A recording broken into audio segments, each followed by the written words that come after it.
Hi everyone, I'm Ainslie from AinslieWear, and in this video we're going to be sharing a fun story about a performance that happened a long time ago.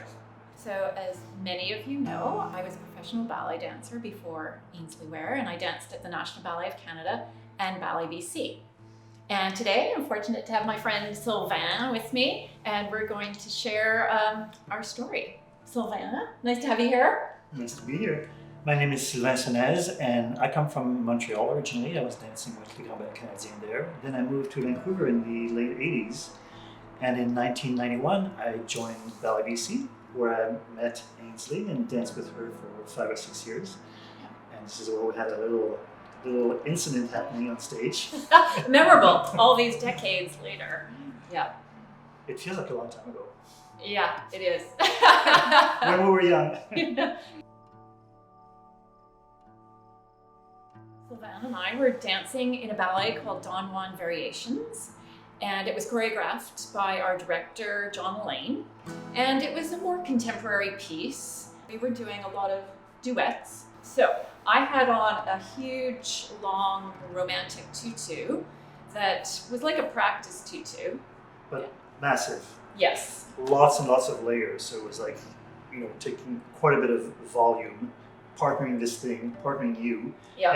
and the tutu, and you were bare legs underneath that. Yes, all I had on was a beige AinslieWear leotard that I had made, and beige point shoes, and this big skirt.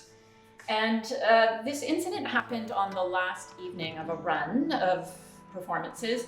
And at one point I was just doing a little jump or something, and I heard this clunk sound. And I knew that all the hooks and eyes had just come undone on my skirt. And I remember looking at you going, without really moving my mouth, my skirt. And I was partnering her and dancing, and I could hear Ainslie whispering something to me, but I could not for the life of me figure out, what is she trying to say? Like, what? And of course you can't talk. But then it didn't take too long for me to realize what was happening, because I could feel the tutu kind of slipping, and we were trying to hold it on, so look, okay. Yeah. So I kept, holding on to this thing. It is now unhooked. Malfunction has begun. And we, in the choreography, had to move across, like, downstage. And I'm still, making the most out of it. It was kind of dramatic. And holding on to the skirt. And then at one point I knew it was going to have to go, because there was this PK turn. I don't know if you remember that. Yeah, like, I was holding you, and then I couldn't do the other, hold the tutu with the other hand. Yeah, so I just let it go, and as I turned, this big swirling mass of tulle floated and just puffed onto the floor, I stepped out. It's like this big marshmallow left on the floor. Yeah, and we kept going. Yep. There was a little bit after that, I would just stand, and you had a bit of a solo, and at a certain cue I would walk off.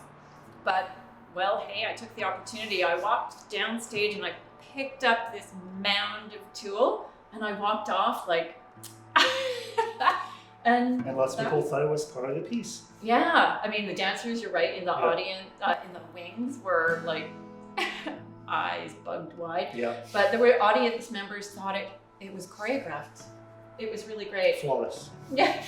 So it was a lot of fun, actually. We made the most out of it. Yeah. And so the moral of the story is you should wear AinslieWear, because when you need it most, we've got you covered. That's right.